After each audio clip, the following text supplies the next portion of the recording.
اب ہیلیوس آپریشنز نے Nicosia air traffic control سے رابطہ کیا اور کہا کہ وہ فلائٹ 522 سے کانٹیکٹ کرنے کی کوشش کریں۔ اگلے 5 منٹوں تک کنٹرولر نے جہاز سے کانٹیکٹ کرنے کی کوشش کی لیکن کوئی جواب نہیں آیا۔ پھر کنٹرولر نے فلائٹ 522 کے قریب ایک دوسرے جہاز سے کانٹیکٹ کیا اور ان سے کہا کہ وہ فلائٹ 522 سے کانٹیکٹ کرنے کی کوشش کریں، پر یہ طریقہ بھی ناکام رہا۔ اسی دوران فلائٹ 522 اب گریک ایئر اسپیس میں بنا پرمیشن کے داخل ہو چکی تھی اور اس نے اپنا فلائٹ پلان جاری رکھا۔ Nicosia air traffic control tower نے فلائٹ 522 سے ایمرجنسی فریکوینسی پر بھی رابطہ کرنے کی کوشش کی لیکن یہاں سے بھی کوئی جواب نہیں آیا۔ پھر انہوں نے گریس میں ایتھنز ATC سے رابطہ کیا اور پوچھا کہ کیا ان کا فلائٹ 522 سے رابطہ ہوا ہے یا نہیں، لیکن بدقسمتی سے ان کی ریڈیو کالز کا بھی جہاز سے کوئی جواب نہیں آیا۔ اب یہاں پر 2 پاسبلٹیز تھی، یہاں تو فلائٹ 522 میں کوئی ریڈیو ٹرانسمیشن کا مسئلہ ہوا ہے جس کی وجہ سے وہ کالز سن تو پا رہے ہیں لیکن ان کے جواب ٹرانسمٹ نہیں ہو رہے، یا پھر دونوں پائلٹس ہوسٹیج بنا لیے گئے ہیں۔ پہلی پاسبلٹی کو نظر میں رکھتے ہوئے ایتھنز کنٹرول ٹاور نے جہاز کو نیچے اترنے کی پرمیشن دے دی، پر فلائٹ 522 کی طرف سے نیچے اترنے کا کوئی اشارہ نہیں ملا۔ 20 سے زیادہ مرتبہ کانٹیکٹ کرنے کے باوجود جب کوئی جواب نہیں آیا تو مجبوراً ایتھنز ATC نے گریک ایئر فورس سے کانٹیکٹ کیا اور ان کو بتایا کہ فلائٹ 522 بنا پرمیشن کے ایئر اسپیس میں داخل ہوئی ہے اور میسیجز کا جواب بھی نہیں آ رہا۔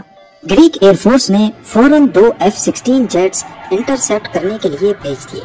اس وقت تک فلائٹ 522 آٹو پائلٹ پہ پرفیکٹلی اپنے فلائٹ پاتھ کو فالو کر رہی تھی۔ جس مقام پر اسے نیچے اترنا تھا وہ پوائنٹ آلریڈی 2 مرتبہ مس ہو چکا تھا، لیکن جہاز 34,000 فیٹ پہ ہی پرواز کر رہا تھا۔ صبح 7:37 AM پر فلائٹ 522 نے ایتھنز ایئرپورٹ کے اوپر ہولڈنگ پیٹرن بنا دیا۔ ہولڈنگ پیٹرن اس پیٹرن کو کہتے ہیں جس میں جہاز ایئرپورٹ کے اوپر ہی گول چکر کاٹ رہا ہوتا ہے اور پرمیشن ملتے ہی وہ لینڈنگ اپروچ بناتا ہے۔ جب وہ ہولڈنگ پیٹرن کے 6ٹھے راؤنڈ پر تھے اس وقت دونوں F-16 نے ان کو انٹرسیپٹ کر لیا۔ صبح کے ٹھیک 8:30 بج رہے تھے۔ 2 F-16 میں سے ایک پائلٹ نے کافی حیران کرنے والی رپورٹ دی۔ ان کا کہنا تھا کہ فلائٹ 522 کے کاکپٹ میں کیپٹن کی سیٹ خالی پڑی ہے۔ انہوں نے پیسنجر کیبن کے اندر بھی دیکھا، دوسری سائیڈ کی ونڈوز کی لائٹ میں ان کو کیبن صحیح طرح دکھ رہا تھا۔ وہاں پیسنجرز بالکل بے حرکت اپنی سیٹ پر بیٹھے تھے جبکہ ان کے چہروں پر آکسیجن ماسک لگے تھے۔ جب جہاز ہولڈنگ پیٹرن کا 10واں راؤنڈ لگا رہا تھا، F-16 پائلٹس میں سے ایک نے ایک عجیب منظر دیکھا۔ ایک شخص جس نے ہلکی نیلی شرٹ اور کالی ویسٹ پہنی تھی کاکپٹ میں داخل ہوا اور کیپٹن کی سیٹ پر بیٹھ گیا۔ اس نے ہیڈ فونز پہنے اور اپنے ہاتھ اپنے سامنے والے پینل پر رکھ دیے۔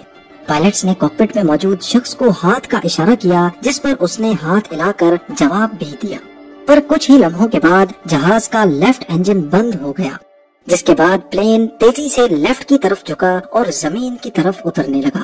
صبح 9 بجے سے تھوڑا پہلے جہاز مزید لیفٹ طرف مڑ گیا اور اس کے بعد اس کا رائٹ انجن بھی بند ہو گیا۔ تقریباً 4 منٹوں کے بعد وہ ایتھنز کے نارتھ ویسٹ میں پہاڑیوں سے ٹکرا کر تباہ ہو گیا۔ حادثے کے فوراً بعد انویسٹیگیٹرز کام پر لگ گئے۔ انہوں نے ملبے کا معائنہ کیا اور اس انجینئر سے بھی سوال جواب کیے جس نے حادثے سے پہلے پلین پر مینٹیننس کا کام کیا تھا۔ حادثے سے ایک رات پہلے اسی انجینئر نے جہاز پر پریشرائزیشن لیک ٹیسٹ کیا تھا۔ اس ٹیسٹ کے دوران اس نے اوور ہیڈ پینل پر موجود پریشرائزیشن موڈ کو آٹو سے ہٹا کر مینوئل پوزیشن میں رکھ دیا تھا، پر کام ختم کرنے کے بعد وہ سوئچ کو واپس آٹو پہ رکھنا بھول گیا۔ جہاز 34,000 فیٹ کی بلندی پر اڑ رہا تھا اور مینوئل پوزیشن کی وجہ سے اس کے اندر ہوا کا دباؤ کم ہونا شروع ہو گیا۔ کم پریشر میں انسانی دماغ صرف 10 منٹ تک کام کر سکتا ہے اور اس حالت کو ہیپوکسیا کہتے ہیں، یعنی آکسیجن کی کمی۔ اس کا سب سے پہلا اثر دماغ پر ہوتا ہے جس سے کنفیوژن، سوچنے کی صلاحیت میں کمی اور آخر میں بے ہوشی یا موت بھی ہو سکتی ہے۔ دونوں پائلٹس کو اپنی پری فلائٹ ڈیوٹیز میں اس سوئچ کو چیک کرنا تھا، لیکن انہوں نے غور نہیں کیا کیونکہ نارملی وہ سوئچ آٹو پوزیشن میں ہی ہوتا ہے۔ ان کے پاس مسئلے کو پہچاننے کے لیے 2 اور موقع بھی تھے، ٹیکسی سے پہلے اور ٹیک آف کے بعد، لیکن وہ ہر موقع کو گوا بیٹھے۔ جب جہاز 12,000 فیٹ سے بھی اوپر چلا گیا تو کیبن الٹیٹیوڈ وارننگ الارم بجنا شروع ہو گیا، لیکن پائلٹس کا دھیان پریشرائزیشن سسٹم کے بجائے ٹیک آف کانفیگریشن وارننگ کی طرف چلا گیا۔ اسی غلط فہمی میں انہوں نے وہ پروسیجر شروع کر دیا جو عموماً ٹیک آف سے پہلے رن وے پر کیا جاتا ہے، اور ایسے وہ اصلی مسئلے کو پوری طرح نظر انداز کر بیٹھے۔ اسی دوران جہاز میں آکسیجن ماسک نکل آئے اور پاس آکسی آن کی لائٹ جل پڑی، لیکن ہائپوکسیا کے شروعاتی اثرات کی وجہ سے شاید انہوں نے اس پر بھی دھیان نہیں دیا۔ یہی وہ وقت تھا جب کیپٹن اور فرسٹ آفیسر بے ہوش ہو گئے اور 10 منٹ کی آکسیجن سپلائی ختم ہونے کے بعد پیسنجرز اور کریو بھی اپنے ہوش کھو بیٹھے۔ اب سوال یہ اٹھتا ہے کہ کاکپٹ میں وہ شخص کون تھا جو ان کے بے ہوش ہونے کے 2 گھنٹے کے بعد وہاں پہنچا تھا۔ تحقیقات سے معلوم پڑا کہ وہ فلائٹ اٹینڈنٹ اینڈریاس پروگرامو تھا، جس کے پاس کمرشل پائلٹ لائسنس تھا، لیکن وہ 737 اڑانے کے لیے کوالیفائڈ نہیں تھا۔ کاکپٹ وائس ریکارڈر سے پتا چلا کہ پروگرامو نے انجنز فیل ہونے کے بعد میڈے کالز کرنے کی بھی کوشش کی تھی، لیکن وہ غلطی سے ٹرانسمٹ بٹن دبانا بھول گیا۔ انویسٹیگیشن بورڈ نے یہ تحقیق کی کہ اس کی فلائنگ ایکسپرٹیز اتنی نہیں تھی کہ وہ ایک بوئنگ 737 کو کنٹرول کر سکے، وہ بھی جب فیول ختم ہونے کی وجہ سے انجن فیل ہو گئے ہوں۔ اور اگر وہ کسی طرح جہاز کو لینڈ کروا بھی لیتا پھر بھی پیسنجرز اور کریو کا زندہ بچنا ناممکن تھا، کیونکہ اتنی دیر تک ہائپوکسیا دماغ میں irreversible ڈیمیجز پیدا کر دیتا ہے۔